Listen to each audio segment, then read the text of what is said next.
to open the conference. Thank you.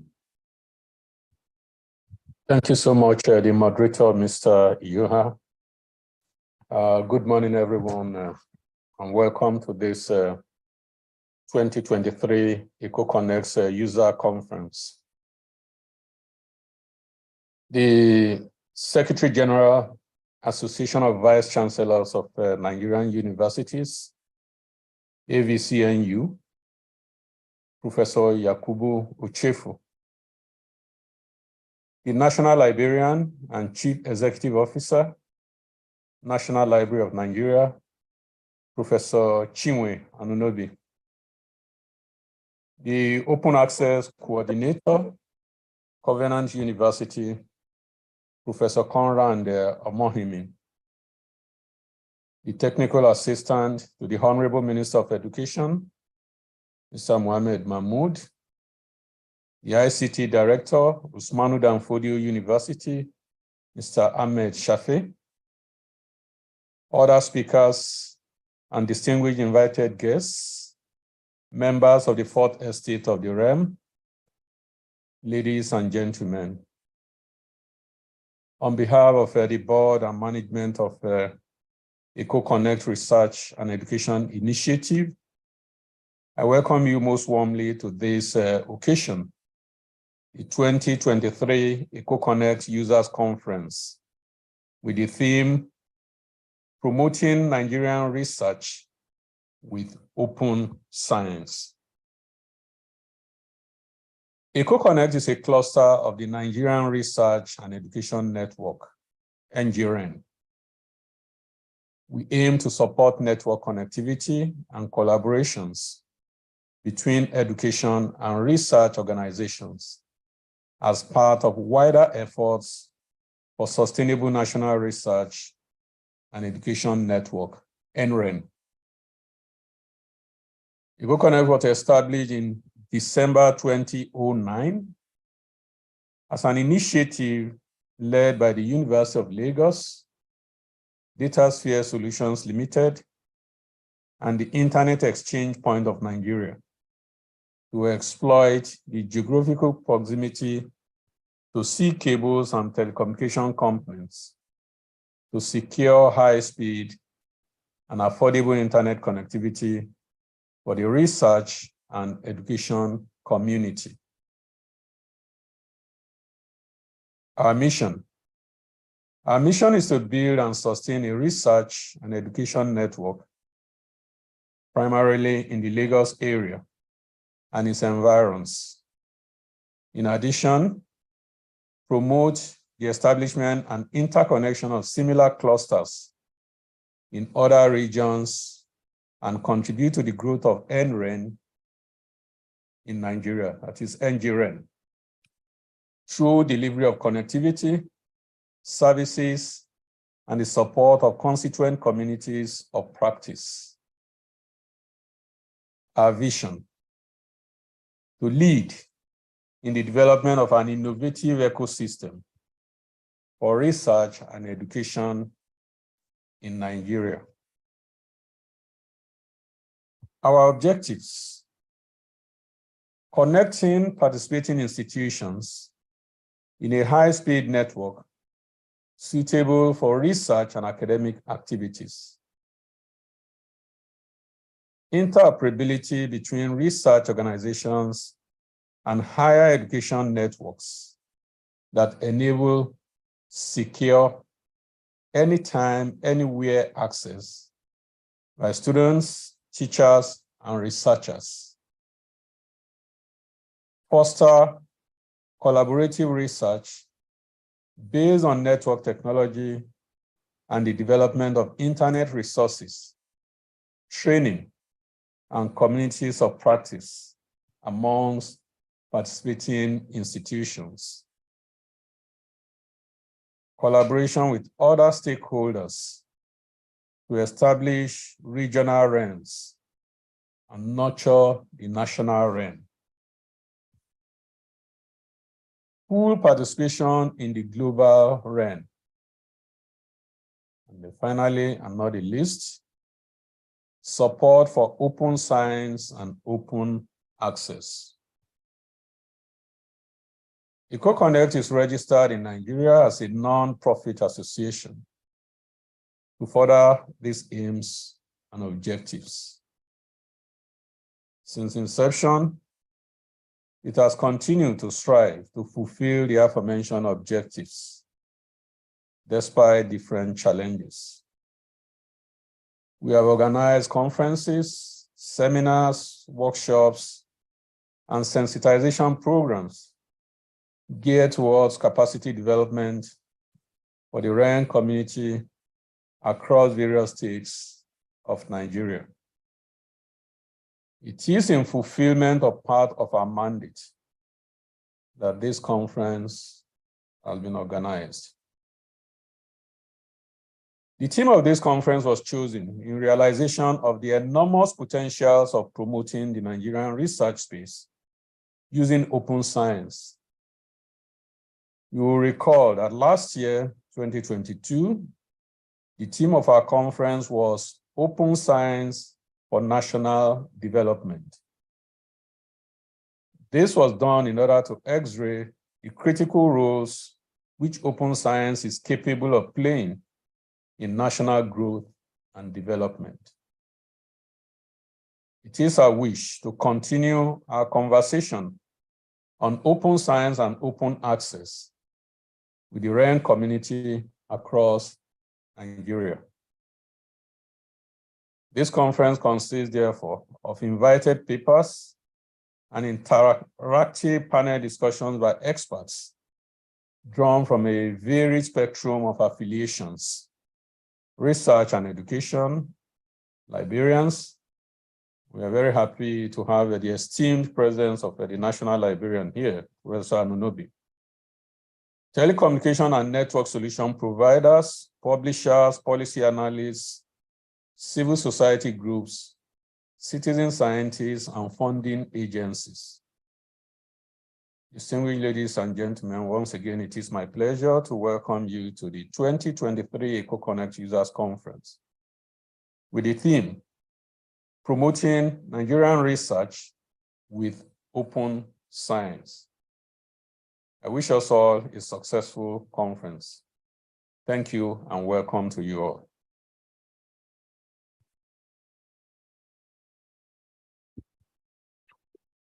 Thank you, Prof, for the welcome address. And I think we just want to get straight into this morning's session. Just to remind everyone, the conference has 2 sessions today. So we have the morning session that will run from 10 a.m. to 12 noon, and the afternoon session will kick off at 1 p.m. till 3 p.m. So for those of you who have joined, you use the same link that you received this morning to join the afternoon session for those of you who will be joining us in the afternoon. So Professor Wadia, I'd like to just hand over to you again to help us to moderate the session. Ola, maybe you want to put the agenda up on the screen so the audience can see what's going to be happening in this session. And Professor Wadia, you would kindly introduce our speakers for this session and help us with timekeeping as well. Thank you so much, moderator. So.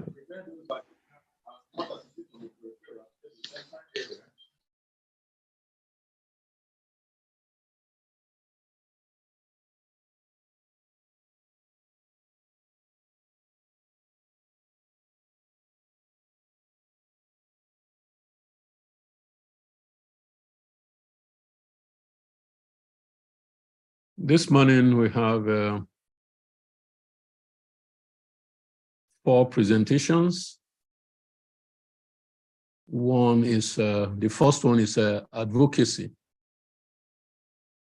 on national repository and development of institutional repository to meet international standards This is going to be presented by Professor Chinwe Anunobi, the National Librarian, CEO, National Library of Nigeria.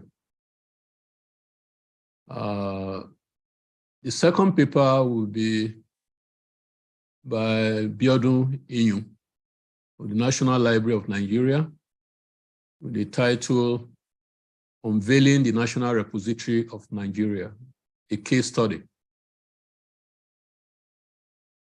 The third paper will be by Frank Budaga, GAN Group, with the topic Project Managing National Research Repositories. And the fourth paper by Mr. Owen Yoha of Eko-Konnect is titled Shared Repositories and their hosting as a REN service.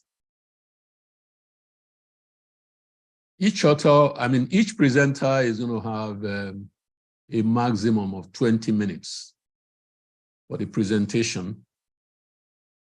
And thereafter, after all the presentations, all the 4 presentations, we will now have a question and answer session.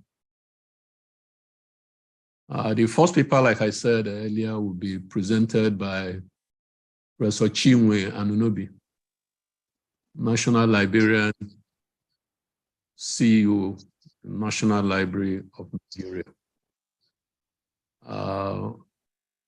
I have the pleasure of introducing the National Librarian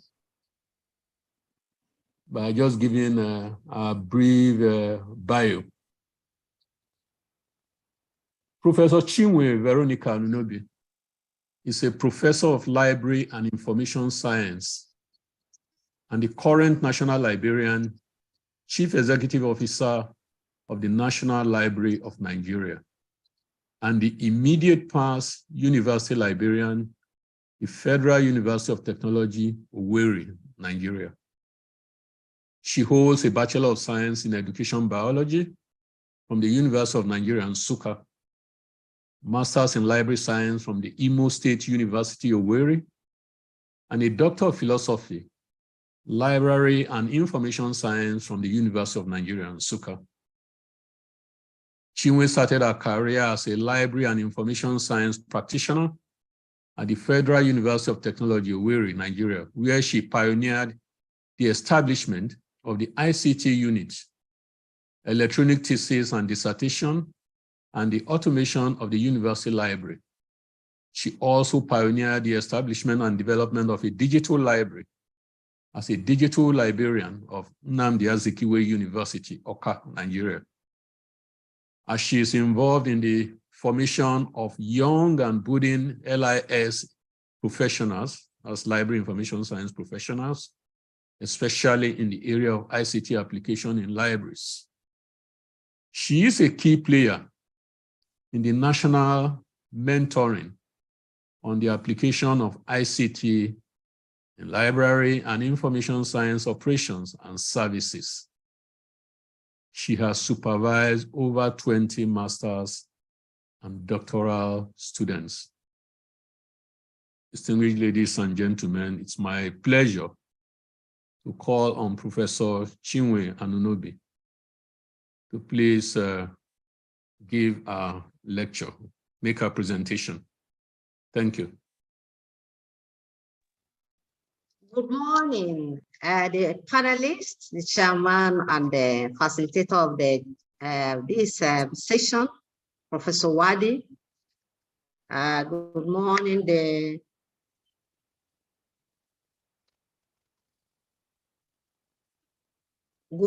the CVC Secretary, the technical advisor to the Minister of Education, all other members of this highly revered conference.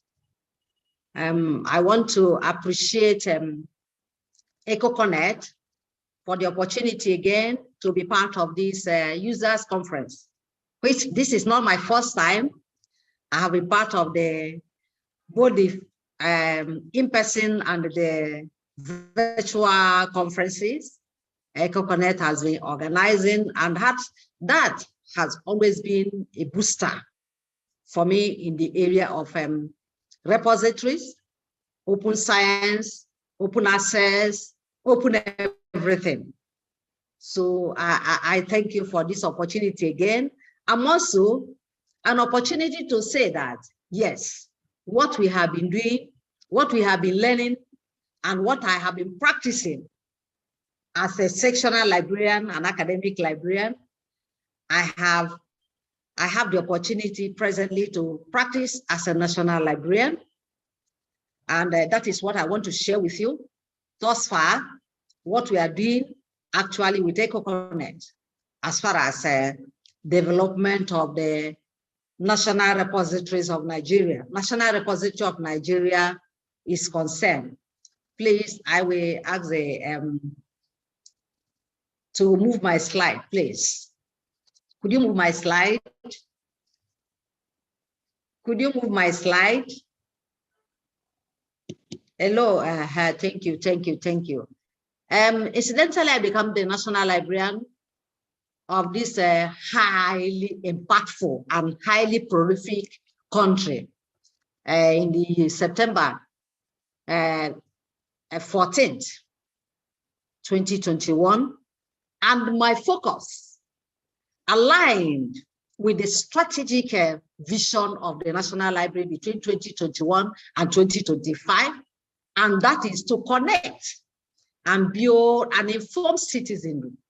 And you can only do that as a national library by collecting, preserving, and providing easy access to knowledge driven on ICT.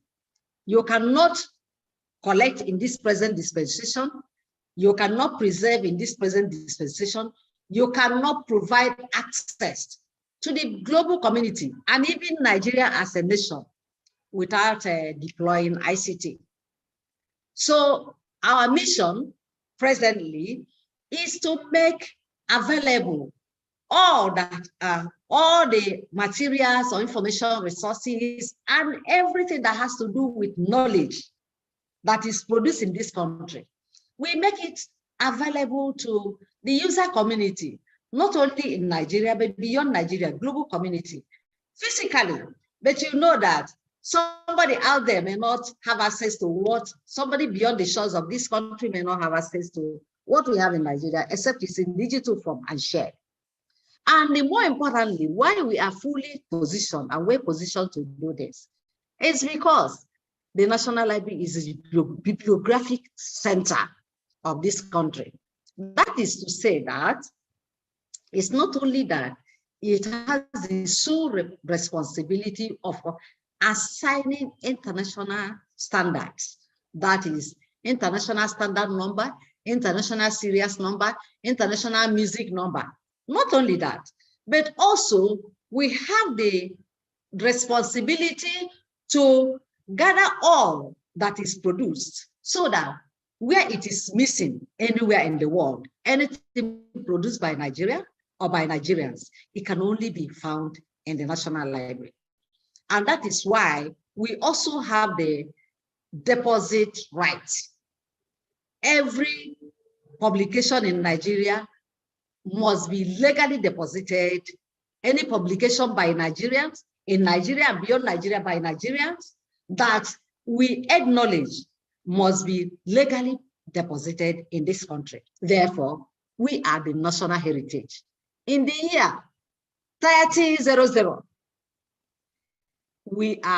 everybody will call upon the National Library to tell us what was published in this country in the year 1964 and even before 1964. The next slide.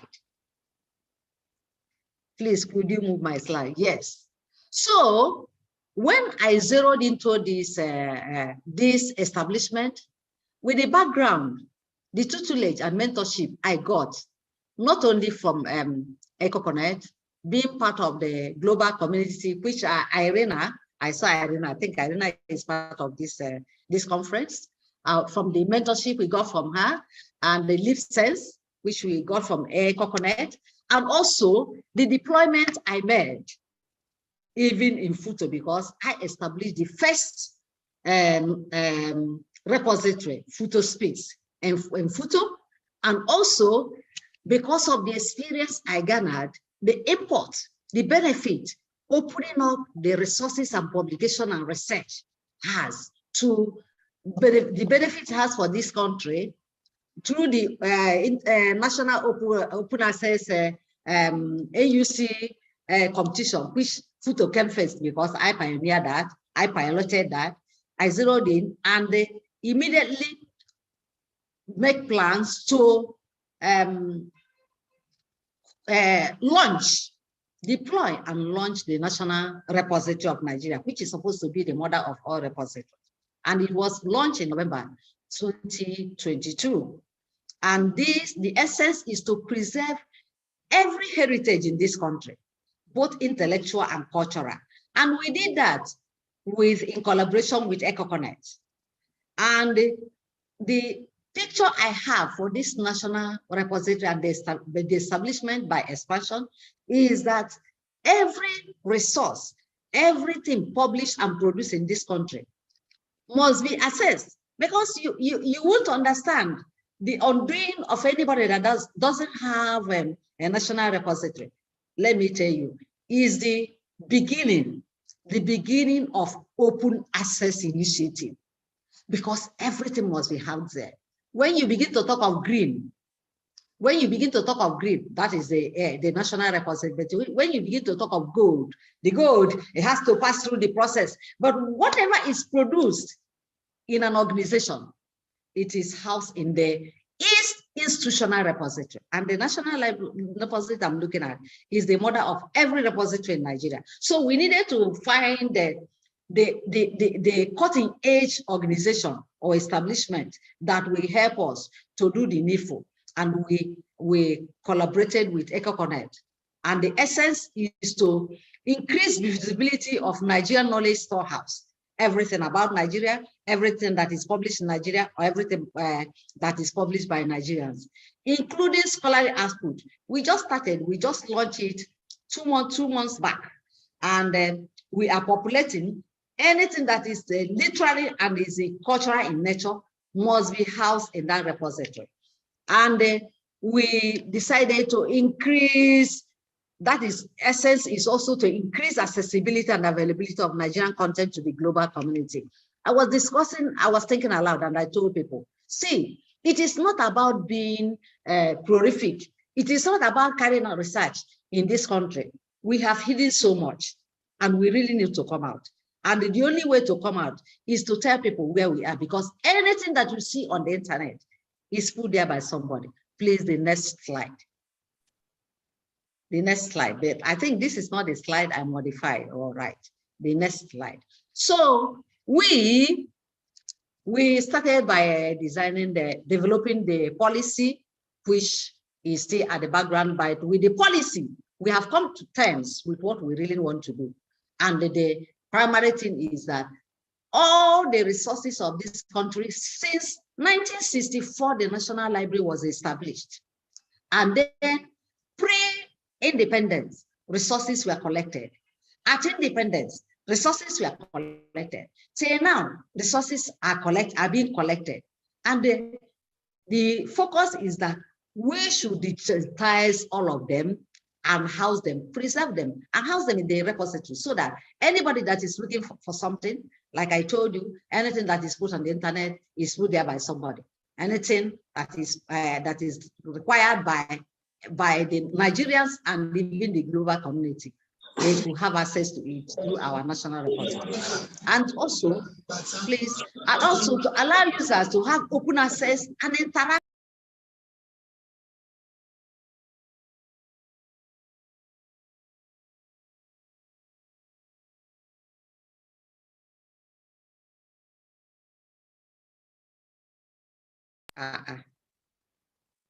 Hello. These are all part of our policies, which we still find, you will find in our national repository. Please, next slide. because somebody else will tell, one of my staff will discuss the repository itself. So the national repository primarily supports open access. And it is my passionate plea, because I know what it did in the global ranking of FUTO. When I, as a university librarian, I developed open FUTO space, that is the FUTO institutional repository. And that pushed the ranking, because everything that we have in FUTO, we pushed into that place and people were able to access it. So the repository also, we help to ensure global standard. And that global standard is fair use. It will be findable, it will be accessible, it will be interoperable, and it will be reusable. Actually, with the National Library and our copyright war, which I'm also struggling to see how we can have exceptions with the Copyright Commission, we have some copyright issues. So what we have done, instead of you are not seeing it at all, you will see the abstract or you will see the content page and you will not be able to download, because the moment we allow anyone that has a copyright encumbrance to be downloaded, we would have infringed on people's copyright. So there are some restricted access in there, and you can also do it, because I know when we are discussing license, we say, oh, okay, there are some of them. In fact, it's in the third fund institutional repository. We say there are some resources that you don't throw it out there. You don't throw it, even in the National Research Foundation. By some countries, there are some resources you don't put out there. But the same is that you do not even open up the title, you do not open up the abstract, and somebody will go and replicate what you have done. So you require institutional repository. When you are doing it, you must require global standard. Unfortunately, yes, I know that many university libraries, many universities, many colleges of education and polytechnics in Nigeria have deployed institutional repository, but it was sad to say that only 1, 2, 3 adhere to global standards. That is why we said, let us collaborate with Eko-Konnect, which we know that during our listings and during our international discussions, we found that they are aware of global standards and interoperability that we met by institutional repository, and with them we're able to deploy something that could be harvested, something that has object identifiers. So we deployed an open repository that has specific matter data standards being considered for better interoperability among Nigerian institutional repositories. So if you deploy, it is not only to deploy repository, just like we deployed in FUTO. We didn't know, FUTO Library, when I was deploying, I didn't know that there are need for standards. And I knew some of the standards, but I didn't know about the Open Archive Initiative and then harvesting and all other interoperability. So it's so with some of the institutional repositories that are deployed in Nigeria, we cannot harvest them. We try to look at them because they do not meet the global standard of interoperability. We are not able to harvest. But I think we are going forward to do the needful. Please, the next slide. The next slide. The next slide, please.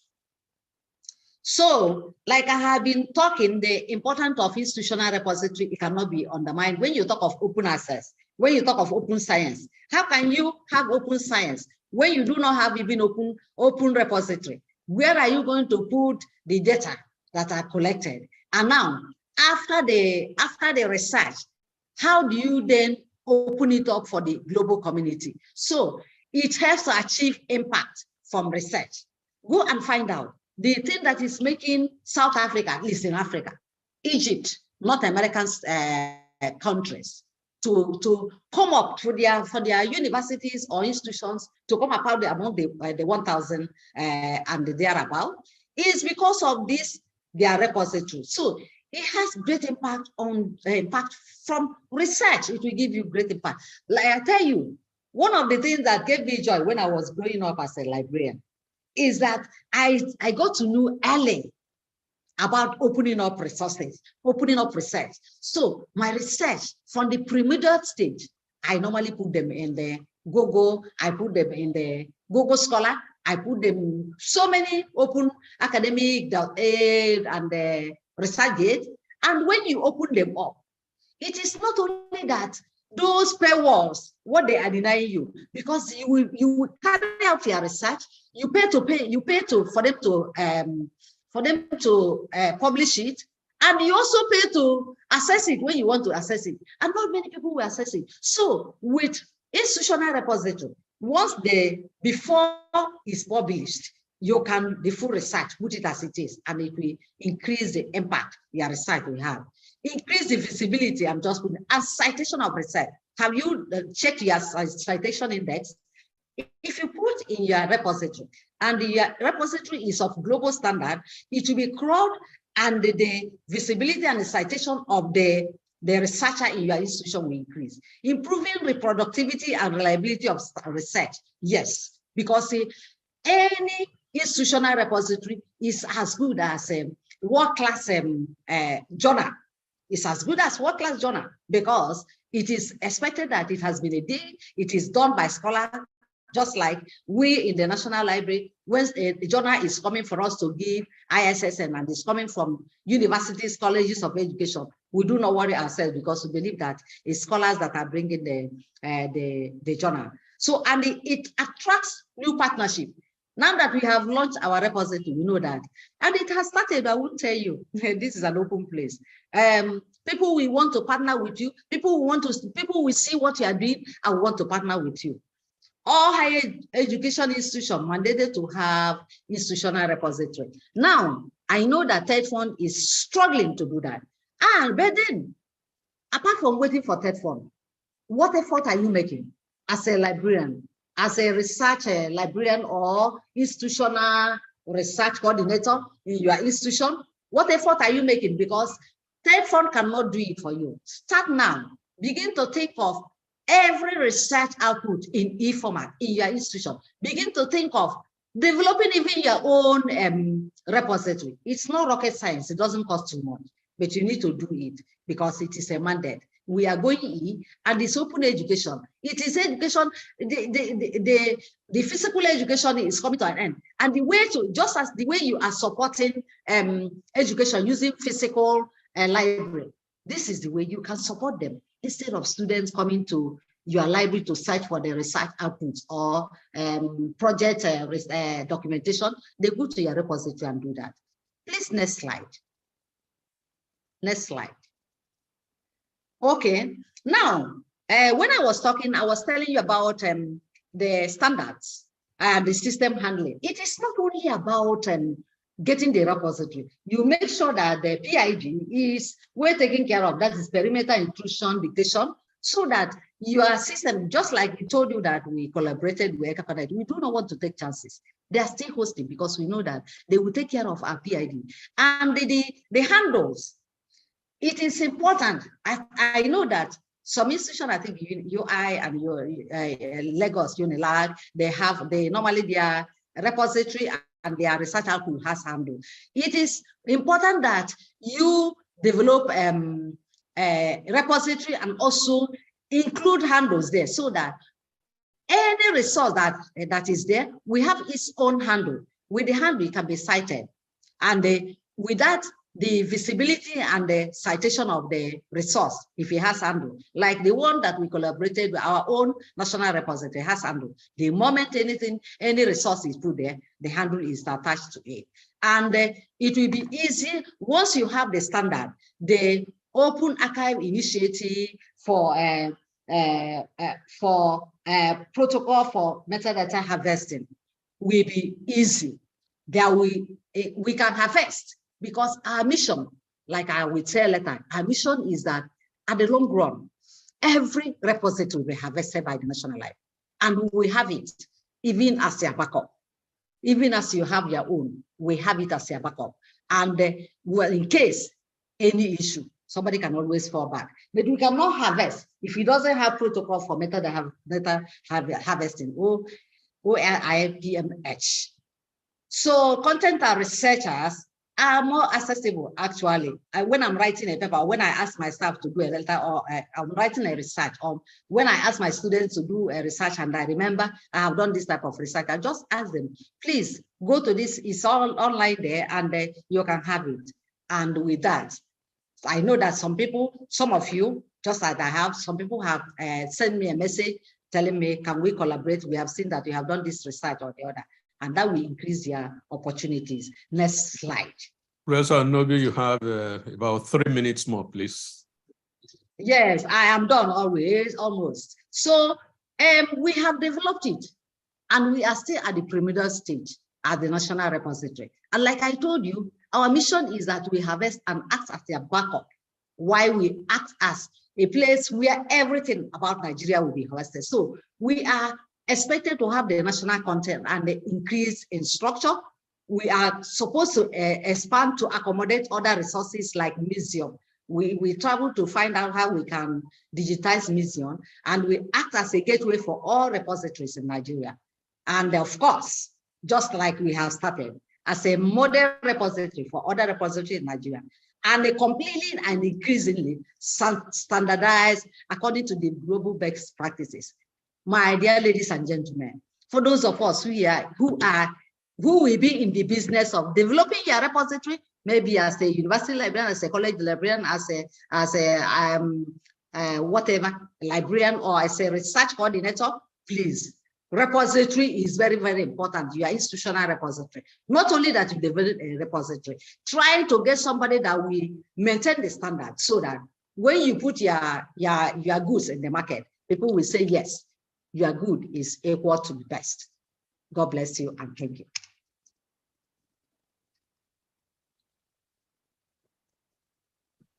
Thank you so much, Professor Anunobi. Thank you. You've spoken eloquently, so authoritatively. Well, it can't be otherwise.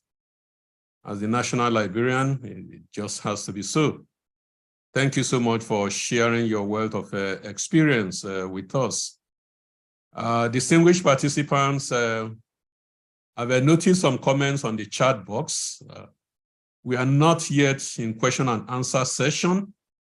So please, if you have any comment or any question, please reserve this for the period allocated for question and answer session. Thank you. Thank you very much. We would move on straight to the next speaker. The next speaker, incidentally, is also from the National Library of Nigeria. Mr. Abiodun Inyu. Mr. Abiodun Inyu is the Principal Data Processing Officer / Project Supervisor, National Library of Nigeria.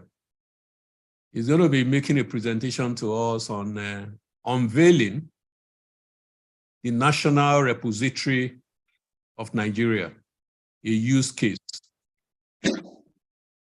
Unveiling the National Repository of Nigeria, a use case. A brief bio of Mr. Inyu. Abiodun has served in various capacities in the development of the National Library of Nigeria. He developed the National Bibliography of Nigeria application, trained in e-library development, and assisted in developing e-library in various libraries in Nigeria. He supervised the development of the National Repository of Nigeria, NRN. It's my pleasure to invite Mr. Abiodun Inyu to please give us his presentation. Mr. Inyu, please, sir. Good morning, sir. Thank you, sir. Good morning to you. Good morning, the panelists, the participants. Please permit me to start on the existing protocol. The topic is unveiling the National Repository of Nigeria use case. So I'm going to discuss the National Repository of Nigeria, how it started, and what prompts the need for the National Repository of Nigeria. The highlight of my discussion is, one, the need for a national repository, objective, categories in the national repository, then the building of the national repository, also the policy that we have, then the angle that also OAIM, and then number 8. So I will quickly go to the need for the national repository.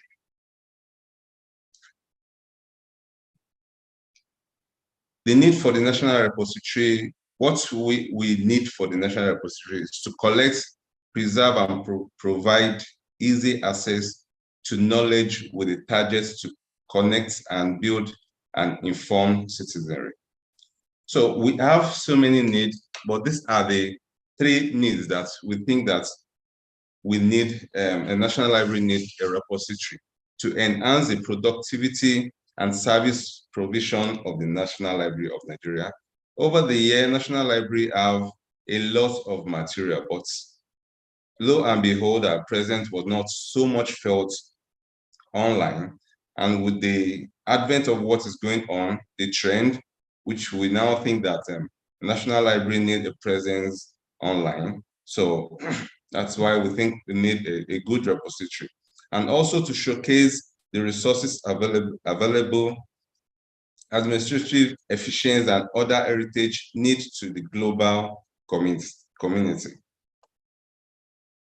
Our objective is to preserve in electronic format the intellectual and cultural resources of Nigeria for posterity, increase the visibility of Nigerian knowledge storehouse and its scholarly literacy, promote open access to information and cultural heritage, and also to increase the availability and accessibility of local Nigerian content to the global community. Over the year, National Library have a lot of materials, and we want to increase our visibility in the global community. Then the category on the National Repository. We have so many things at heart while developing this. But for now, these are the categories that we have. We have like 16 categories in whole. We have addresses, biographies, and autobiographies. We have constitutional, and all this. Also gazettes. We have gazettes. Then building the national repository. So many things we thought of when building the national repository. We think of Greenstone. We know Greenstone use the Dublin core metadata, but we want a very good, robust software that will be able to match with the need of our user.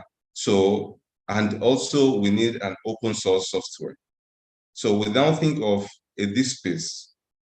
We decided to use DSpace 7, not 6, because DSpace 6 is using XML UI and JSP UI. But DSpace 7 uses Angular user interface, which is friendly to the user.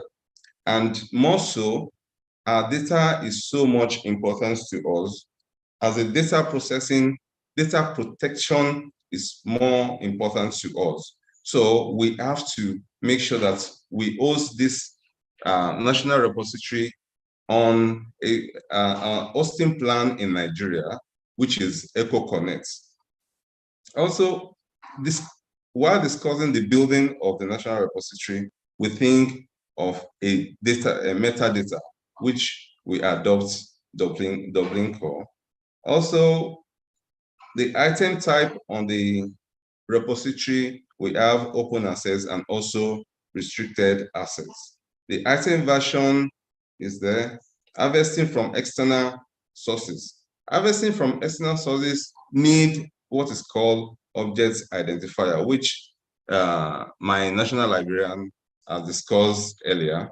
The object identifier make a repository friendly to our user, because these are what we have to take into consideration when deploying the national repository.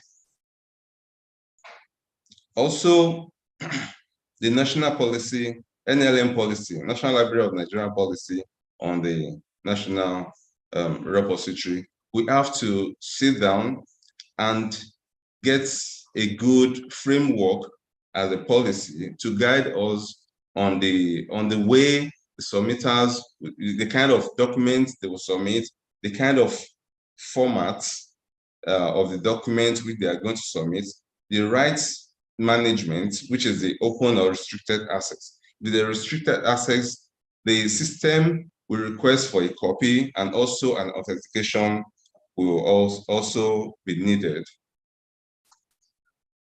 Okay. The handle object identifier, which is HOI. Handle object identifier are unique and persistent identifier for internet resources with a central registry to resolve URL to the current location.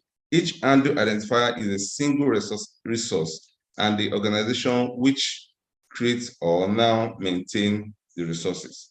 As a national repository, we needed what's called a unique identifier, which the Eko-Konnect was able to secure for us. And with this 20.500.14186, this is a unique identifier to National Library of National Repository of Nigeria in the whole world. This cannot be duplicated. This is only for a National Repository of Nigeria. And this is what helps others to harvest information from our repository. And this makes our repository a standard, which we have conformed with the international standard. Now, without the handle, there won't be anything like OAI, which the National Librarian talked about in our presentation. The OAI will help others in such a way to harvest information. Since we are National Library of Nigeria and we are hosting a national repository, we have to, part of what we are thinking is we have to make a user to be able to harvest information from our repository for further use. And also for external source that we may want to harvest information must have the same handle identifier. Without that, a National Library will not be able to harvest information from their repository. We have searched so many repositories and we couldn't find an identifier, though they have a repository, but there is no identifier that is not conforming with the international standard. Okay, this is the information on OAI of NRN, the National Repository of Nigeria. If anybody needs to harvest an information from National Library repository, this is what they need to copy. The sample identifier, just copy this. And for each materials on the repository has a unique identifier, which I will explain later. Then also, we thought of a repository search engine optimization, because we understand that most users may not really understand or know a URL offhand. What they will need to do is go to a search engine like Google, just type their need and it will fetch it out. So part of why we decided to go for this space and open source is because we want it to be deployed so that in such a way that our user can even find us on any search engine when they are searching for a material, improving the repository sites to increase the visibility when people search for materials related to our services in search engines. So this was done. Also, Eko-Konnect was able to integrate all this so that when you go to Google or any other search engine like this now, I was trying to do an example, and you can see Google fetch it out on the first page. This is on the first page of the Google when I'm searching for annual reports, Department of Labor. You can see it. It's on the first page, which is ranking. It's ranking our repository high. So as more users start using our repository, more ranking will be for us. And also, sorry. Okay. Also, this is part of it. This is another one, Federal Republic of Nigeria Official Gazette. So we can get an authentic gazette from the National Library. And all this stuff, we have them in a book format, and which we are converting now to electronic format so that we can push them on our repository. Okay, this is a demo now.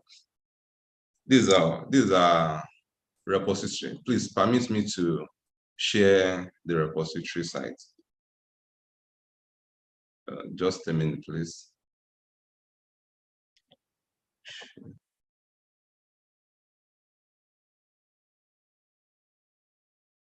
Okay, thank you very much, the audience. This is a repository, National Library, National Repository of Nigeria.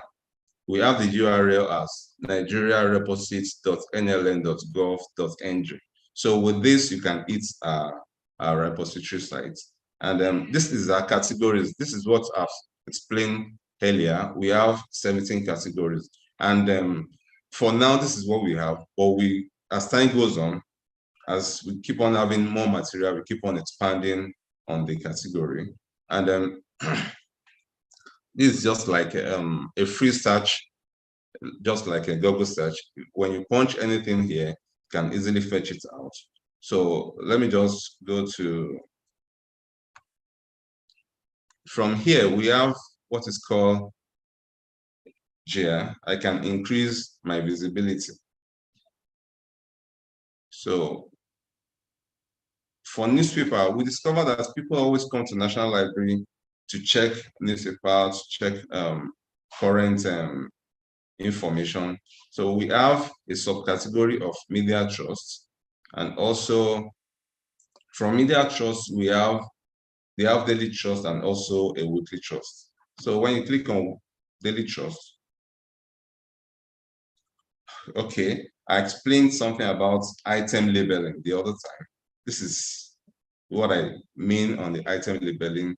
We have, this is the item, and also it's an open access. It is free, open for all. If it's a restricted access, you also see it here as a restricted access. But because of this, I'm going to work on the open access. So these are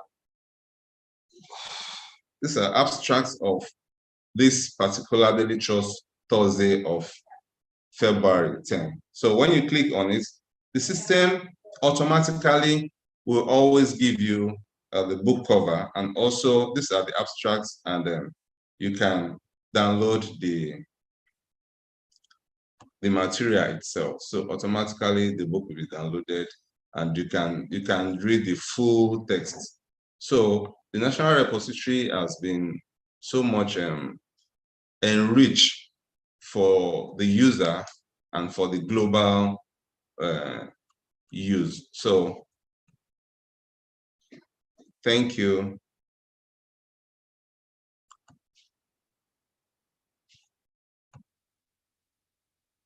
Sorry, I'm just trying to go back to my slide. Okay, this is the full text of the document.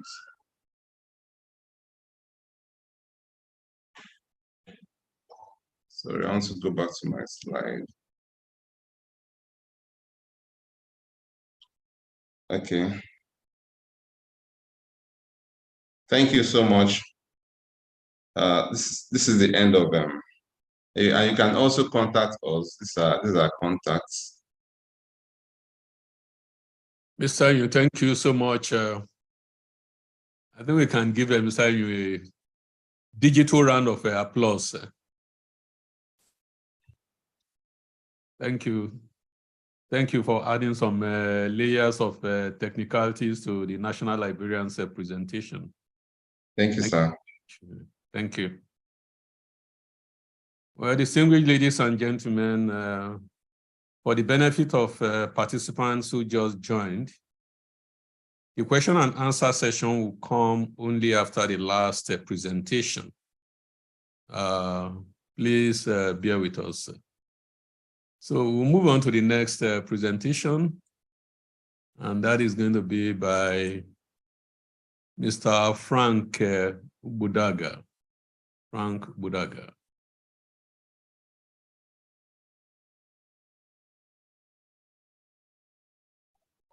Mr. Frank Budaga is the group chairman, executive officer, Gantt Group.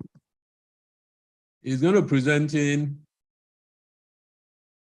the topic, project managing national research repositories. A brief bios of Frank.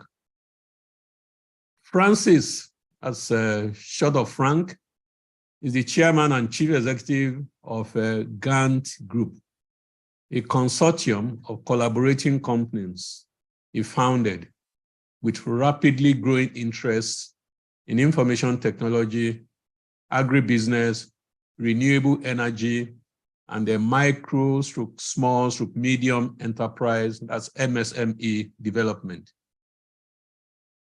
Frank is a seasoned executive, serial entrepreneur, and a successful generalist with decades of work experience across private and public sectors. Besides assuming executive leadership of Gantt Group, Frank worked as an IT and business professional for 30 years and held senior management positions for half that period. Frank holds a bachelor's degree in computer science from the University of Benin, Nigeria, and has attended advanced management and executive programs on e-government, leadership, and competitive strategy at the Lagos Business School, Wharton School of Business, Singapore E-Government Leadership Center, and other institutions during his career. Frank is married with children. I have the singular honor to call on Frank to please step up and make his presentation. Okay, thank you very much, Prof. Wadia. Good morning to everyone here at this highly esteemed seminar. Frank, can we see your face? Oh, definitely. I'm going to put on my video, but I may have to shut it down while I'm going on with the presentation, just to be able to manage the bandwidth that I'm here with. Okay. Yeah. So that's me, and again, I'm very pleased to be here. All the distinguished personalities, especially the last two speakers. I believe I've had the pleasure of meeting with the National Librarian, and I've also had the pleasure of, I believe, meeting with Professor Wadia, with Owen and the Eko-Konnect team. I believe that 2 years ago, there was the last two conferences, 2020, 2021, I was physically a participant at the Eko-Konnect events. So it's my pleasure to be here. Thank you very much. I'm conscious of the time allowed for this session. Owen, please confirm that you got the presentation and one of your assistants can just help me load that so we can get on that very quickly. Yeah, Ola, can you load the presentation? Okay, thank you.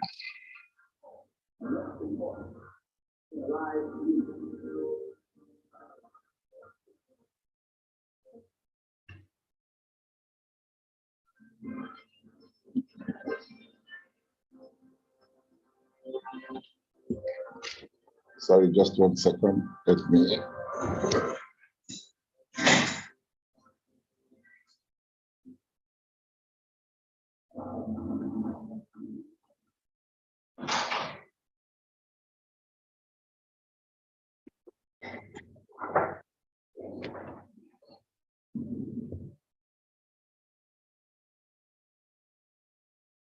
Okay, so while the Secretariat is just loading the presentation, let me commence. I understand we have 20 minutes as outer limit for the presentation.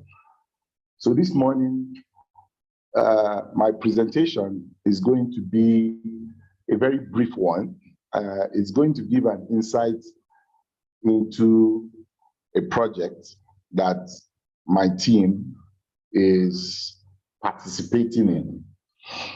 And that project is being sponsored by the Tertiary Education Fund, TED Fund, and it is involving the digitization of thesis across public tertiary institutions, government-owned institutions in Nigeria.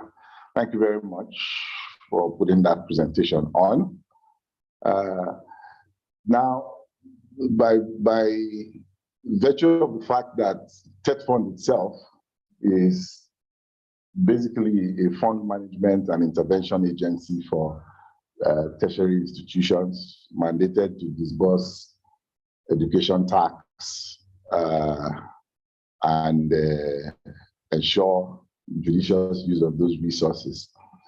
The basis for sponsoring the project, of course, by TED Fund, was based on several needs identified within the tertiary sector. Yeah, so I will just jump straight into it. Like I said, title is, we're going to share a bit of the experiences we found so far. My company was involved with the initial feasibility studies, the initial establishment of the project business case, the development of a roadmap for this project, and the managing of what ensued as the series of projects that should deliver digitization of thesis. Okay, so next slide, please. Okay, so just a few talking points. Like, I'm going to keep it very brief and simple. I'm going to talk about the background that led to the project. How does a thesis digitization effort ultimately become the development of a digital repository? Because obviously, those two activities are linked. I'll talk a bit about the constituent projects, and I will spend more of the time talking about how the project has been constituted, what you typically call a governance structure, and then key success criteria for ensuring that the project goals are achieved. Please, next slide. Okay, apologies for the size of the fonts. It's not necessarily meant for you to read it, but basically just to give us all something to keep in view as I provide some information and share some information. So I think basically, from a project or program standpoint, there usually has to be some kind of business case that is considered important enough for resources to be disbursed or resources to be provided. And in this case, the business case was around the need and the issues of organizing scholarly research in Nigeria.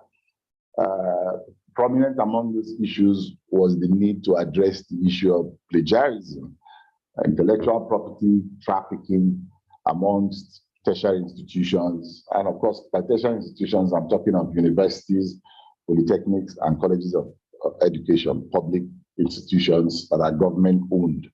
within Nigeria. So this has always, been a major issue. There were a few initiatives here and there to address plagiarism using available software and services. One of the very popular ones, of course, is Turnitin, which I'm sure everybody here is familiar with. But the approach to the use of Turnitin was a bit distributed, not basically, organized around a centralized type of approach, even though funding to institutions was disbursed centrally. There was also part of the primary business case was, of course, to organize and archive research outputs, explore the values of having that research within a digital platform, a digital repository, and of course ensure that content owners had their intellectual property rights protected and respected.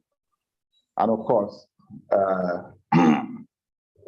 the fact that the principles of open access, open data, and open science have become proliferated globally, and the need to be able to align with, what the last two speakers have spent a lot of, have shared a lot of information on open access, open data, open science. These are all trends towards knowledge sharing and all of that. And then it was expected at that time that one major and desirable outcome would be the seeding of a national research repository, national knowledge bank, a centralized place. And I believe the highly esteemed National Librarian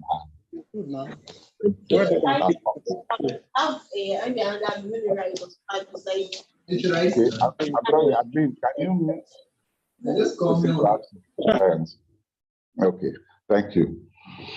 So basically, with that primary business case, what the TED Fund decided to do was, given that this was a highly resource-intensive and technical area, a feasibility was commissioned to study and investigate the extent to which institutions within the scope I just described, beneficiary institutions, the extent to which efforts had been made to digitize theses and other scholarly research material within their jurisdictions. So part of that report was to establish the priorities, establish things like financial requirements, human and material resources, knowledge levels, and capacity to be able to deliver. And I think one key thing to understand from the perspective of an agency like TED Fund is the ability to be able to equitably, of course, in line with the guidelines they are operating with, but to equitably distribute resources and to ensure that those resources are able to impact each member or each entity of their beneficiary institutions in such a way that every institution is brought as much as possible to the same level, at par, especially in terms of their ability to establish their own institutional repository and gain the benefits that that activity derives for them. So it's important that several approaches are adopted in ensuring that this will happen. So part of what the feasibility study was expected to do, which it did, was come up with that conceptualized design and roadmap, look at basically how to ensure that those institutions who had already developed their own institutional repositories, their own digital repositories, were not necessarily slowed down or impeded or in any way prevented from, going further by those institutions who were still in the process of, getting themselves together. So that was also there. And then it's also very important from a public perspective to look at what existing infrastructure is available in the country, and what the government, especially being that TED Fund, the universities are all government, typically what you call government public institutions, typically supervised by ministries, departments, or agencies of government. So government tends to look at things in that holistic manner, and of course, look at the best possible ways of efficient use of resources. So a lot of what I'm telling you now serves as the background for the approach that was adopted in the thesis digitization project. And in view of some of the things I've just mentioned, several recommendations were provided at the end of the feasibility study and adopted by TED Fund. One of them was the need to integrate with existing institutional repositories. Now, the last two speakers obviously they spent quite a bit of time explaining the reason why it is important nobody's stopping any institution from setting up its own repository. Just like the National Librarian said, when she was in an institution, she set up a repository. So other institutions set up their repositories. But it's essential that every institution must understand that those repositories must interoperate. They must be integrated, or they must be federated, so that ultimately information, knowledge can be accessed from literally one platform without necessarily taking away from the constituent platforms. That was the logic behind the project. So, thankfully, with technology, integration can mean many things. Integration doesn't necessarily mean collapsing every institution into a single bucket. Integration can also be federation, in which case it respects the boundaries of each constituent institution, but it is able to access content within these institutions according to pre-agreed guidelines and formats. So these were some of the things that were established with the feasibility study. The other thing that were established was to look at the issues impeding institutions from rapidly digitizing their content. A lot of this is around infrastructure, is around capacity, and so on and so forth. So institutions can be classified as those that are still struggling on that digitized, to some institutions that have established repositories, but still need to be able to fund those repositories to be sustainable. So a key recommendation based on the initial study, which I like to always say is a very good risk management step, to consider the feasibility of the project, especially when it's a public project. You don't want it to become a white elephant project and all of that. But a key recommendation was that eventually digitization of thesis would require a repository system, a digital asset management system, which will basically be software that can ensure that will be software and of course supporting IT infrastructure for hosting, for compute, for security and all that.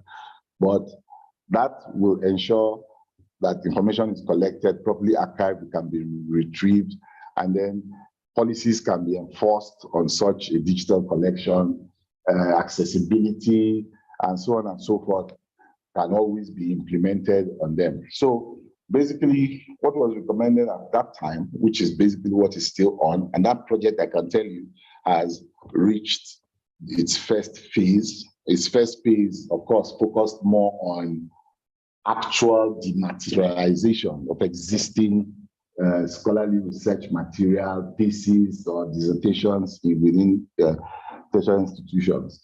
I'll give you an update on how far that has gone. But the essential takeaway from this last paragraph is that it was decided that a centralized platform that was named the Tertiary Research and Application System, TERAS, would be developed by the project under the thesis digitization project.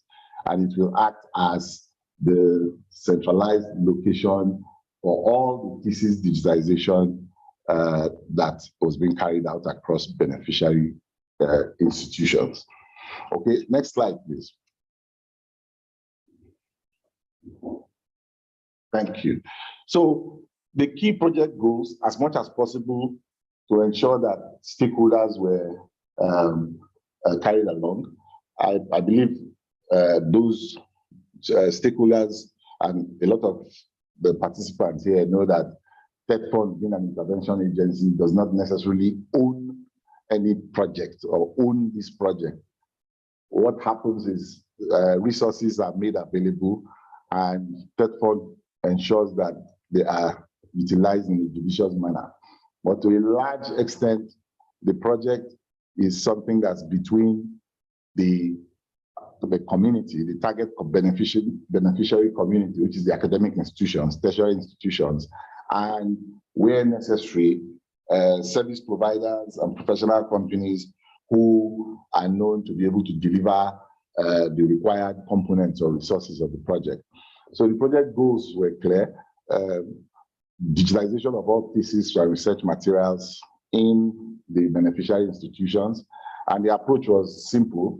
The necessary infrastructure and environment will be created and or where they already exist, augmented within the institutions to a standardized level, and a certain scope of dematerialization of thesis will also be funded under the project, after which there will be capacity building and the institutions will be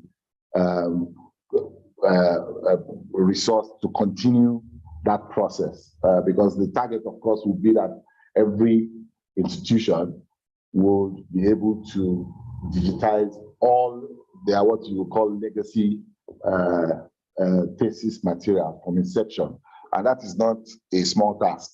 To a large extent, some of the universities, especially the ones that are older, have quite a number of paper documents in their archives, even digital content stored in different, what do you call, I like to use the term containers. Some of those contents can, be servers, hard drives, in disparate locations. So part of the project goals looks at that. And then a critical part of the project was to ensure that there is consistent, robust, and resilient IT infrastructure for the repositories. Now, the most efficient way to be able to do that is begin to look at centralized models. So this is basically why— Frank, you have about just 2 minutes, please. Oh, okay. Thank you so much. Okay, I guess I will just quickly utilize that to save time. So basically, I've said enough to cover the project goals in terms of facilitating open access, ensuring buy-in, and so on and so forth. So I'll move quickly now to, please, can you go to slide 6? Let's go to slide 6. Okay, so a very critical aspect of the project is that projects really are implemented by themselves. Projects are implemented by people, and the nature of how the people are structured and organized is usually the key, the most critical success factor for delivering the project. So one of the things TED-Fund did was to set up a project steering committee. Now that project steering committee is a bit of two things. First of all, it provides advisory and guidance for the projects. The projects are implemented by the contractors selected for different aspects, different components, whether it's hosting or it's software development or it's services and so on and so forth. But essentially, what TED-Fund has looked at, and which is a key success factor for project management, is a steering committee of experts. Now, that steering committee consists of librarians, it consists of directors of IT, of the target institutions, It consists of regulators, the National University Commission, colleges of education, polytechnics, and so on and so forth. The actual participants. And it's important because not only does the expertise reside within this area, the sustainability and the ownership of this endeavor rests with them. So that organization was created, and in order to make that organization effective, it was further broken down into what we call technical working groups. Now, those technical working groups is where all the expertise required to be able to develop a consistent platform for thesis digitization, and ultimately the digitization, the national repository for scholarly research will be developed. And of course, I'm happy to say some of the speakers here, including the esteemed national librarian, is also involved extensively within the steering committee. So I will pause there and just go to the last slide, which just sort of gives us an idea of what the success looked like very quickly. If you go to the last slide, please.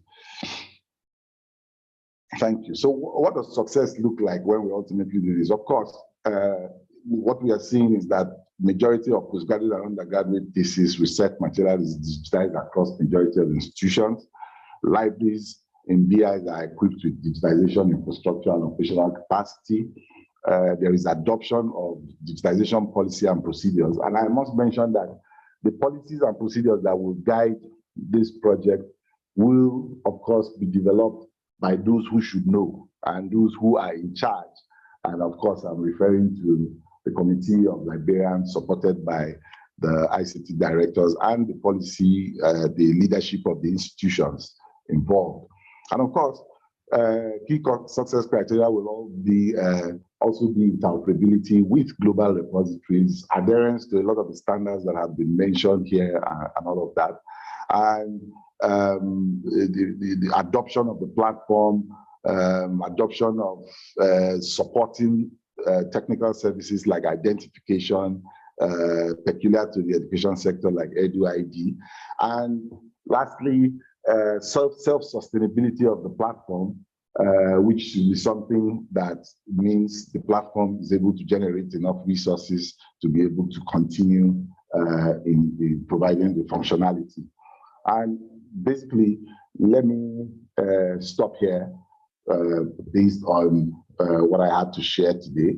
Thank you very much. I will, of course, be available to also expatiate on other based on the questions received. Thank you so much, Professor Wadia.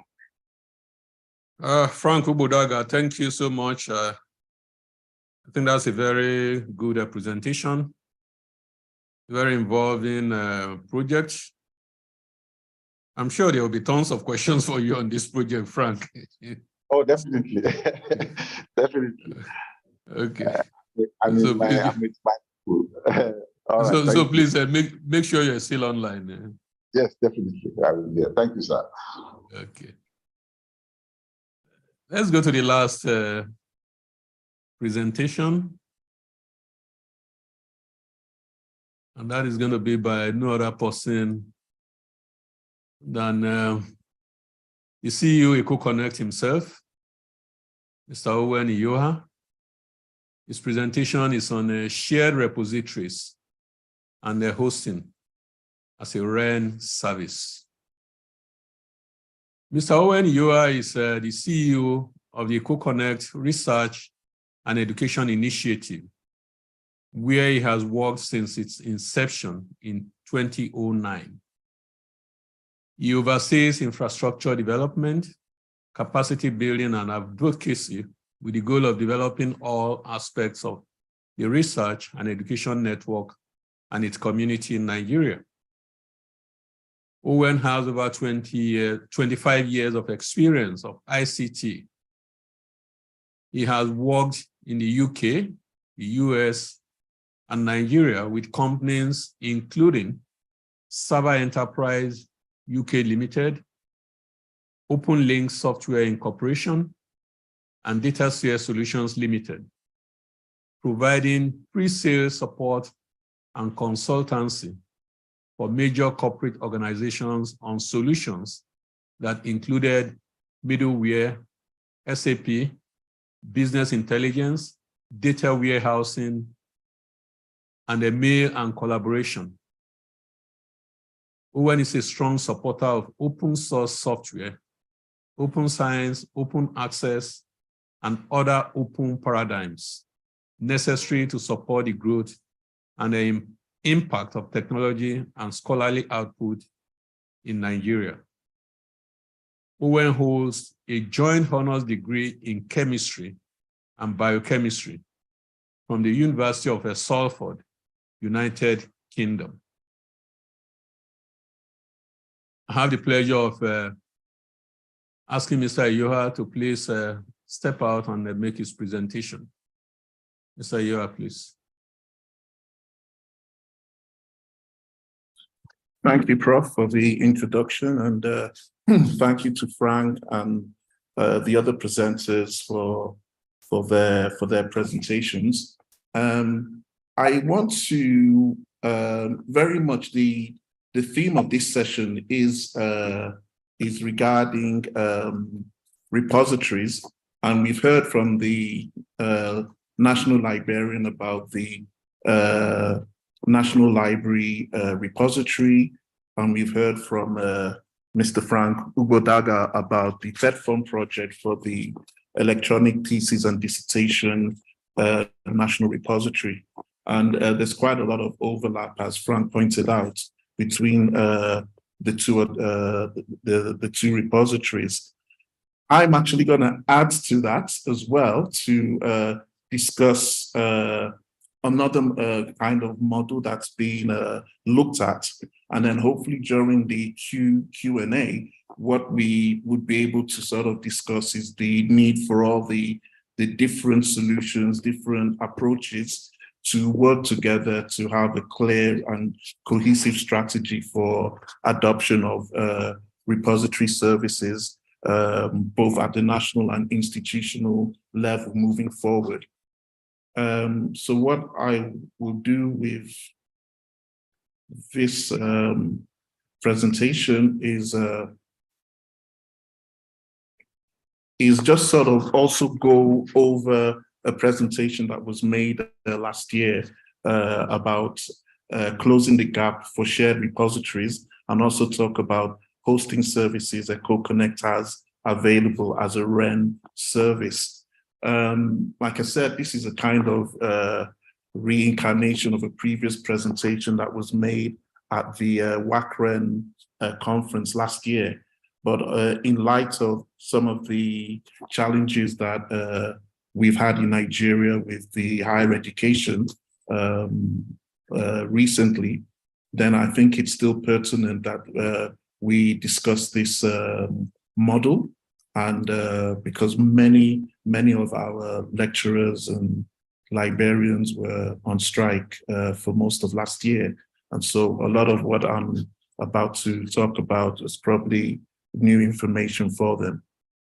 So, of course, when I mentioned closing the gap, what we're talking about here is closing the gap for the various institutions in terms of their scholarly output strategies, their research strategies, and hosting strategies for their repositories. And different universities, whether they're public, private, young and old institutions, have varying levels of repository development.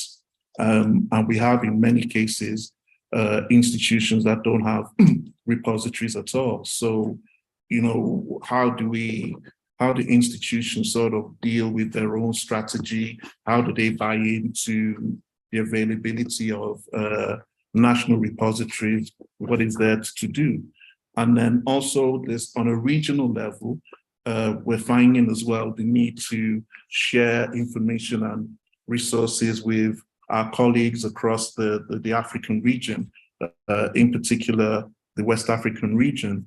And our regional research and education network, WACREN, are essentially looking at pushing a shared repository service for the region. And that's what I'll just be touching on very briefly here because of time. So a little bit of a background. We'd had some previous, that's Eko-Konnect, we'd had some previous collaborations with WACREN to provide cloud hosting services for our community. Those cloud hosting services included leveraging Invenio RDM, which is an open source next generation repository that's been built by the developer community in Europe. And Eko-Konnect and WACREN are among the members of that initiative to build or develop and expand on the Invenio RDM software. So in this shared repository services model, WACREN's intent is to pilot the use of national repositories that are being developed in a number of West African countries, including Cote d'Ivoire, Burkina Faso, and hopefully Nigeria, although admittedly, because of what had happened last year, we're kind of lagging behind somewhat. But the intent is for these three West African countries to come together in a pilot of shared services. Now, the template that WACREN are adopting sort of comes from the National Institution of Informatics Japan. They entered into a relationship or an agreement with WACREN to develop this model, and this model is based on the Gyro Cloud model that the National Institute of Informatics in Japan run, and they are also the NREN, the National Research and Education Network for Japan. Their model really involves getting the community involved. So it's a community-driven model with different stakeholders, experts, practitioners who are all parts of developing this service. And as a result, because everyone's kind of got a stake in the model, there are capacity building initiatives and knowledge transfer initiatives that take place. So a high level model of how this works is that at the top level, you have users who will have their own kind of repository where they can put their content and manage their content and outputs, and they get support and repository management from some of the stakeholders. I think in the WACREN case, we'll have some experts that we've been working with as part of the LibSense movement, which I will talk about a little bit later. And then at the second level, the actual repository services in terms of capacity building for the community, looking at the open access policies that drive how these repositories are used, and metadata standards that would be kind of adopted, continent-wide or certainly across the West African region, are kind of determined and deliberated on and implemented, while at the lower level, the bottom level basically shows the role that WACREN will get in terms of some support and consultancy from NII because of the number of years of experience that they've had in using this model and growing the community. They've been on this for many, many years. And so WACREN would want to be able to take that knowledge and experience in adopting a similar model for the West African region. So the next slide just basically shows is a representation of the previous slide, but in terms of how the WACREN cloud service model would operate. So we've got the user support, very much the same, where different NREN members and their constituent librarians, repository managers, and others engage in running and managing the content within their repositories. They get user support from WACREN at the user level, and we have other international organizations that have worked quite closely with WACREN and African countries that are engaged in this as well. So there'll probably be some kind of community development and support at the higher level. And at the middle level, that support will have like a help desk. There'll be development of the repository services, as I'd mentioned, in terms of policies and metadata standards, and also managing the community of users.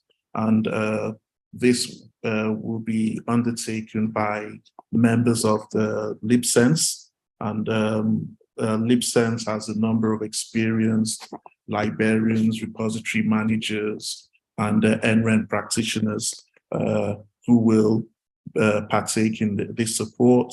And we'll be sort of developing a library community, which is similar to what we have with the Coalition of Open Access Repositories, which is another international body that also manages open access repositories and develops communities. So the idea is we'll get some of the knowledge and expertise from there as well in maintaining this particular aspect of the model. And then really at the bottom level, WACREN will be responsible for a lot of the system infrastructure in terms of the hardware, software. They'll be responsible for that, or they may delegate some of that to the particular national research and education networks that are able to support some of the system and cloud infrastructure required for the model. The next slide is a kind of more detailed view of how this would work. And as I'd mentioned, at that kind of top level, we're having users who are responsible for building the repositories in terms of the content that will go into the repositories, the different formats and adherence to various standards. And the likelihood is that there will be support offered at that high level, and organizations like Electronic Information for Libraries, IFL, and others like the UK NREN, who've also been working within the region JISC, would provide some support for us. I think Irina from IFL is actually with us today. So they'll help with support and their expertise in community building and support in use of the repositories.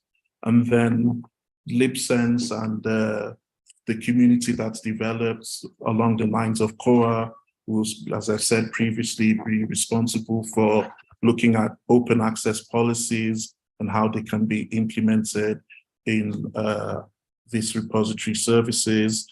And then at the kind of lower level, WACREN will be responsible for really just managing the infrastructure, which will be a distributed system across different cloud platforms across the region. So WACREN will obviously use its expertise and relationships with the 3 pilot countries, the NRENs and the institutions involved in ensuring that this model is robust, and the infrastructure and the software and the operating systems and databases are all robust and adhering to all the necessary standards. And of course, WACREN will be leveraging the agreement that they have with the National Institute of Informatics in Japan to deliver this. Again, this slide is just sort of a depiction of what I've already sort of explained. The 3 pilot countries, Nigeria, then there's an institution in Cote d'Ivoire, and in Burkina Faso. The goal is for WACREN to run this pilot service. I think it has more or less kicked off in Cote d'Ivoire and Burkina Faso. But in Nigeria, we've not really started yet, like I said, because of the long strike that we had. But plans are in place to try to get some pilot institutions together to partake in this pilot. And if any other institution might be interested in being part of this this pilot, then please reach out to us. So again, the whole idea here is for Eko-Konnect, UVCI, the University in Cote d'Ivoire, who have deployed the National Open Access Repository, and UVBF in Burkina Faso. They've all got their national repositories, and they're built on Invenio RDM. So that's the technology platform on which this is based. And the idea is that the NRENs can also contribute by bringing the persistent identifiers like EduID and other identifiers that might be necessary for efficient and optimal running of these repositories. You know, we're looking at the PID strategy that we will be adopting, and we'll be talking about that, I think, tomorrow. So we're really looking at how the various persistent identifiers that are out there, how we can incorporate this into our strategies moving forward. And the likes of ORCID are being a very strong contender in that area. But of course, the NRENs as well will be looking at monitoring of the repositories and backup for redundancy, etc. And like I said, while WACREN really manages the lower level aspects of the service across the region, and I think that the idea is to leverage Kubernetes technology, so you can actually have containerized repositories, so that each national repository or institutional repository in this model, you work on it as if it is independent of any other repository. But by using Kubernetes, you're able to share content, share resources, obviously in a standards-based fashion. So in addition to this pilot project that we hope to kick off with WACREN, certainly by the beginning of the next quarter, Eko-Konnect also offers hosting services for institutions that may still desire to run their own institutional repositories, particularly where they may not have the resources to host those things locally or are looking for cloud-based solutions. So as part of our Open Community Cloud, we also offer hosting services for institutional repositories, and the bullet points here are some of the things that are on offer.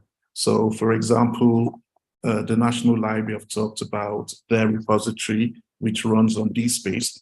So some institutions, especially those that don't have anything at the moment, might be considering maybe using DSpace, and they want to host somewhere and be sure that what they deploy is properly done.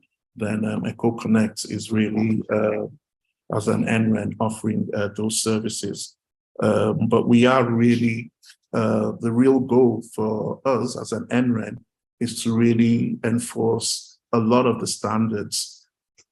And there's a lot that we want to discuss during the course of this conference about ensuring that we can adopt appropriate infrastructure and appropriate identifiers and standards to ensure that whatever we're hosting in terms of our repositories are successful and are able to be seen and participate in the global research and education ecosystem. So I'm not going to go overboard too much in all of this, because essentially over the next couple of days, we're going to be talking very much about all of these issues. And in the afternoon, we're going to be addressing issues of open access, which is a very big issue that we need to tackle in terms of open access adoption in Nigeria. And tomorrow, we're going to really be talking about the use of paid identifiers. So different presenters have touched on different aspects of all of these, interoperability, fair, compliance, and PIDs. But in subsequent sessions, we're going to go into that in a lot of detail. But like I said, for those of you who work in your universities or polytechnics and colleges of education, and you do not have a coherent repository strategy or implementation, then we really do ask that you get in touch with us. And Eko-Konnect as well will want to collaborate with all the other national bodies like the NLN and TED funds to ensure that we can come up with a cohesive strategy for delivering coherent repositories for the country. And I think that's really what I just want to touch on.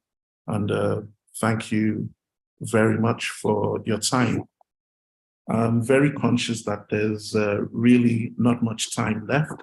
So I think, Prof, if we can go straight into Q&A, that would be appreciated. Mr. Yua, thank you. Thank you so much for your very informative presentation. And thank you for your great works too for Eko-Konnect. Well, distinguished ladies and gentlemen, I can find about 56 devices here. I think that might translate to about 50 participants. Obviously, not all of us could ask questions or make comments. So I would plead that if your question has been asked by someone else, don't bother asking the same question again. If you want to make a comment and that comment has been made by someone else, I think that should suffice. So I think if there's any question, Prof, if anyone has a question, they can click on the raise hand icon. Exactly, yeah. Then do that, then we'll enable that person's microphone. Please, the floor is open. There is a raised hand from Unameka Chukuka. So I don't know if you have a question to ask. If so, Ola, can you?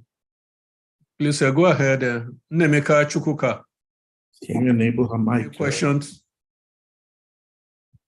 If it's a question, please state who that question is directed to. We have the National Librarian here, Professor Anunobi. We have Mr. Inyu. We have Frank Budaga. And then, of course, we have Mr. Owen Yoha. If it's a comment, just simply go ahead and make your comment. Thank you. So, Ola, can you enable Ejiro Keriafe?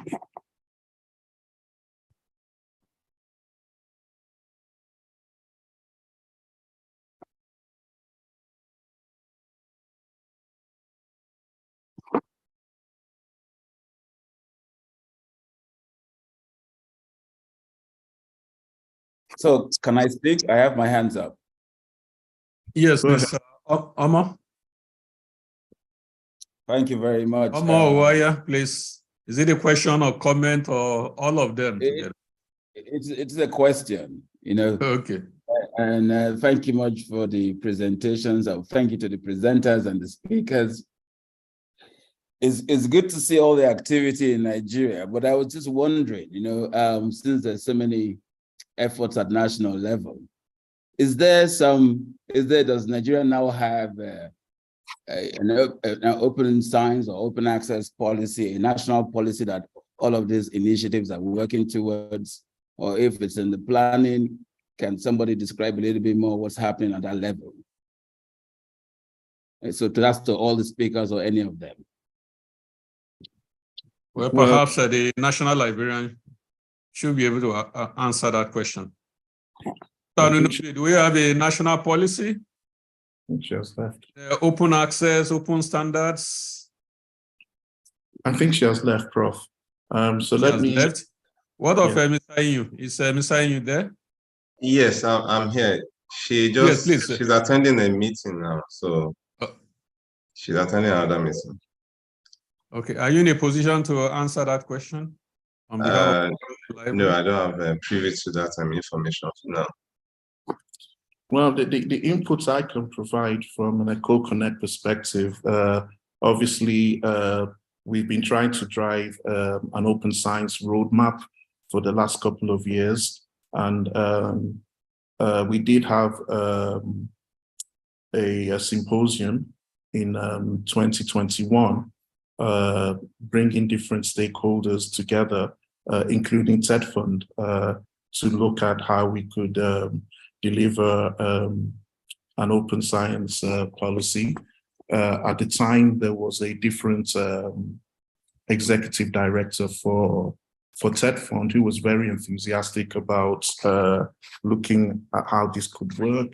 And he had basically asked to be briefed and to have close collaborations with the NRENs or Eko-Konnect in particular, so that we could sort of work together in tandem to come up with a cohesive policy. As it happened, not too long after the symposium, there was a new executive director that has come into that office. And so the lines of communication haven't been as strong as maybe they ought to be. But again, with Frank being here as well, we've been trying to make some efforts to engage with TED Fund, the NUC, and even the AVCNU, who I know, as Frank had explained in his presentation, are part of the steering committee for the National ETD repository. So to answer your question specifically, Omar, I would say that the implementation of open science and open access policies in Nigeria have not gone as well as they should have done. But I think using this conference as well would be a platform to also appeal to the likes of Frank and other attendees who may have good relationships with NUC and TED Fund, that there is a need for the likes of the NRENs, these other stakeholders, to be involved in determining these open science policies, because they impact on the implementation of whatever national infrastructure we want to have. But Okay, really, Owen, I'm sorry, can we really have implementation of a policy that is not there? Sorry, Frank. Please go ahead. Please, I'm sorry. Thank you, Prof. I should say I'm sorry because I didn't raise my hand up. But given that Owen mentioned my name about 3 or 4 times in his input, I felt it would be useful to also contribute something. But he's quite correct. I'm in a position to share updates, developments within the space at this point in time. I think first, the thesis digitization project that TED Fund is sponsoring, like I said, it cannot obviously be divorced from a national level repository, because typically that's where the scholarly research material is destined for. So having said that, from a project success standpoint, it is important that whatever is built, either in terms of digital structures, organizational structures, or operational structures within that project, should conform to policies, especially as it's a national level initiative. So without doubt, that was one of the things identified as the critical success factors, not only the development of the requisite policies, but the adoption of such policies across the beneficiary institutions.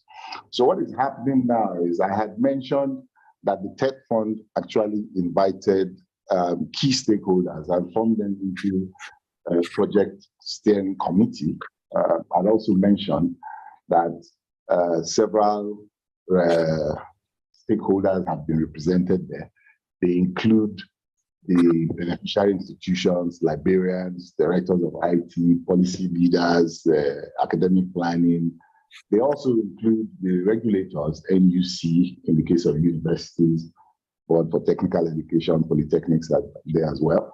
And, which I skipped mentioning, there is also provision to engage with what we will call subject matter experts, industry experts, including the research education networks, which is one of the reasons why I can be here talking about the project.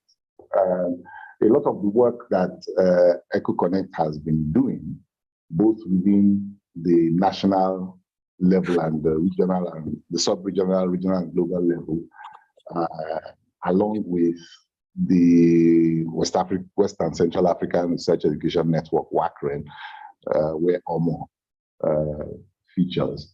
A lot of that work is expected to impact on the project, impact on things like development of a national repository policy that includes or adopts open access and open science principles. So where we are right now, that committee, like I mentioned technical working groups. I mentioned also that provisions have been made to be able to engage resources in order to build capacity. A lot of all that is directed at ensuring that that steering committee, which has been unpacked into what I call technical working groups, who have a hands-on approach in determining the direction of the project and formulating the key guidelines, policy, standards, adherence, and so on. So that opportunity exists as I speak. In another couple of weeks, activities will pick up.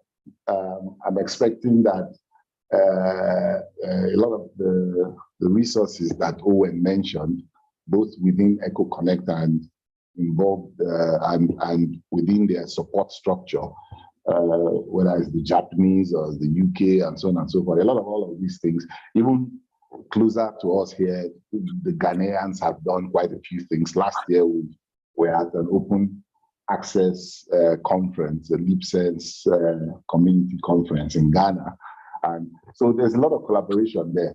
What I would like to hear the organizers, which is Eko-Konnect, is to let us begin to be assertive about taking advantage of this specific opportunity that TED Fund has in digitizing thesis. I must also mention quickly, before I'm conscious of the time, I'm taking quite a bit, that to a large extent, the objective and purpose of TED Fund will obviously be judicious use of resources, but it's up to us, the stakeholders, and we as project managers are facilitators, to be honest. So it will be up to the community, which Eko-Konnect, WACREN, the Research Education Networks, the Academic Committee have done so much over the past years to take advantage of this specific opportunity and make sure that we get it right. So yes, that is what I'd like to add. I just quickly want to add something else that Owen mentioned about overlaps. I wouldn't want to see it as overlaps because it connotes a negative sense of duplication. That's not the case.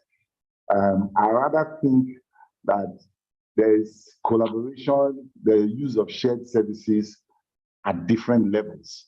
And the principles of shared services, economies of scale, and so on, obviously are sensible choices at each of these levels, either in the levels of clustering institutions or doing it at regional, sub-regional level or national level, adopting shared principles, adopting consistent policies that reinforce each other are all desirable practices that we should adopt. Thank you very much. I hope I didn't take too much time.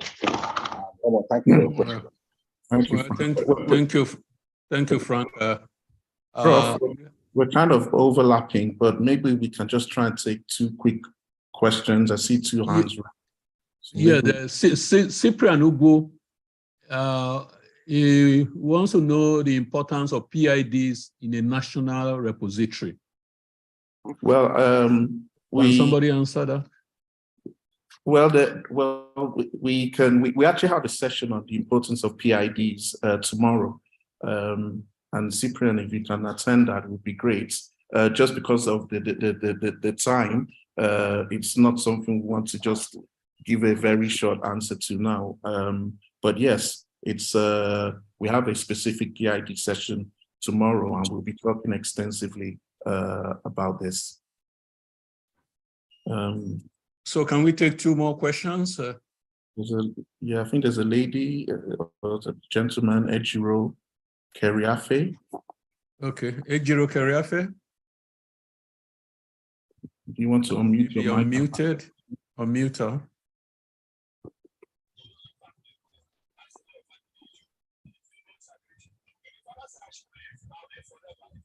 Hello, we can't hear you. Ejiro Keriafe, unmute yourself.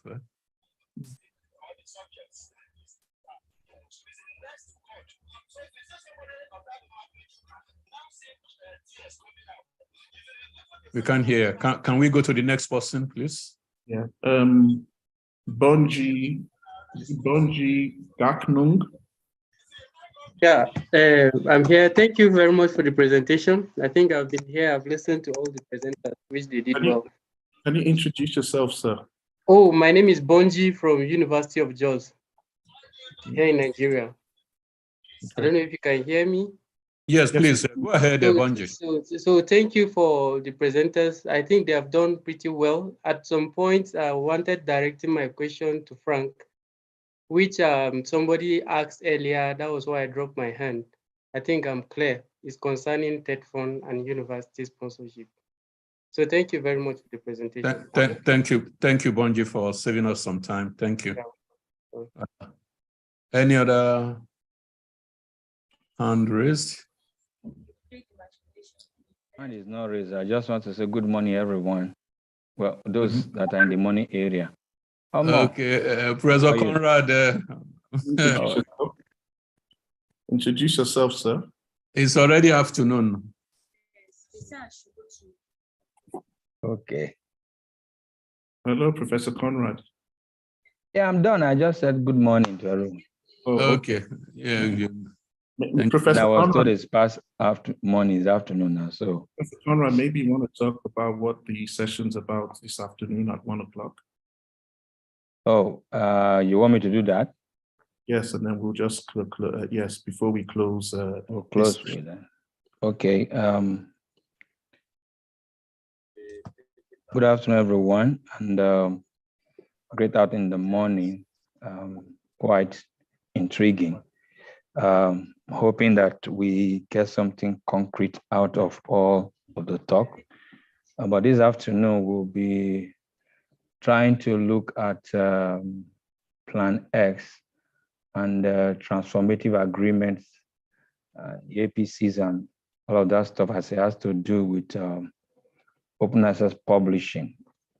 We're trying to look what is really happening in the Nigerian ecosystem and see what we can do to improve the rate of is the adoption now. I think that's the better word now, of open access across the institutions, even by researchers themselves, in the hope that we will have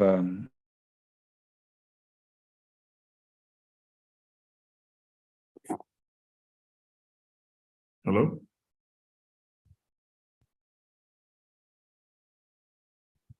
Hello. I think we've lost him, Prof. Okay. Yes, so anyway, maybe I just want to say to everyone, thank you for being here. The afternoon session starts at 1 o'clock. So please go and maybe get some refreshments. Use the same link that you received this morning to join us at about 5 minutes to 1, so we can start the afternoon session promptly at 1 o'clock today. So thank you, and see you all later. Thank you.